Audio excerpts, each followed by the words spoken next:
Carlton had lost 14 of the previous 16 clashes against Sydney, but beat the Swans by 16 points in round 6. The Blues were boosted with the midweek re-signings of Andrew Carazzo and Heath Scotland.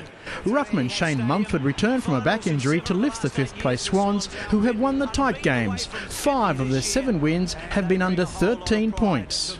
As keen a fan of the Swans as he was in the 80s, Dr Jeffrey Edelston would have enjoyed Sydney's impressive start. As we watch Goods, and this one is working back nicely, it's a goal. Kieran Jack with the leg break for a 2-goal lead.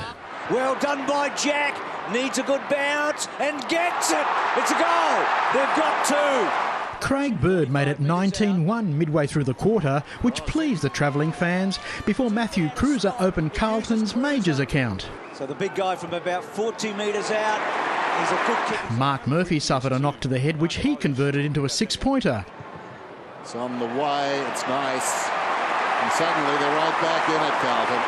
Before David Ellard put the Blues in front. Drag down Cruiser, Walker, Ellard got 2 last week, put it through. Andrew Walker backed his pace to create the space, and his foresight and delivery set up Cruiser's second. Walker spots him now, goes to him. Carlton led 26-19 at the first change.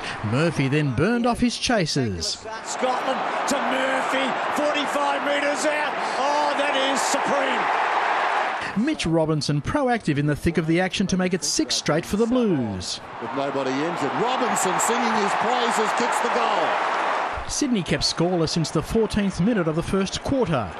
It's looking pretty bleak. A 50-metre penalty for infringing the mark gave Jeff Garlett a taxi ride to the goal square before Goods put it on a plate to Nick Malcheski. Intended for Judd, stolen away by Goods, look away hand pass Malcheski.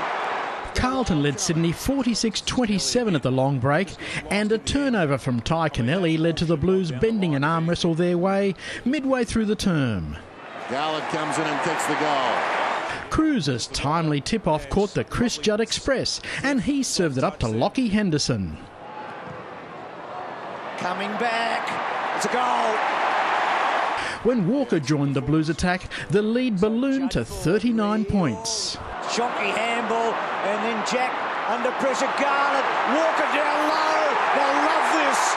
Walker backed up 4 minutes later for his 32nd goal of the season before Carlton hit the cruise control. And then Judd gives it across. They've got another one. 6 goals for the Blues in the session extended the margin to 58 points at the final change. Ellard looked the worse for wear after Mumford flung him around. You've got him head first into the ground. Cruiser's ruck work, the springboard for a crafty Carlton combination. Cruiser to Murphy. Murphy with a bounce and comes back inside. Hurlihan called to go on. Yarram with the burners on and then straightens up and kicks a glorious goal. When the sting had gone out of the game, Reece Shaw, Goods and Lewis Jetta landed consecutive goals. And that's a nice kick. That's a beauty. Straight through the middle. Almost 43,000 on hand to see the Blues rise to 3rd on the ladder with their 9th win of the season. Full-time Carlton 15-10-100, Sydney 10-6-66. Charles Christian, Big Pond Sport.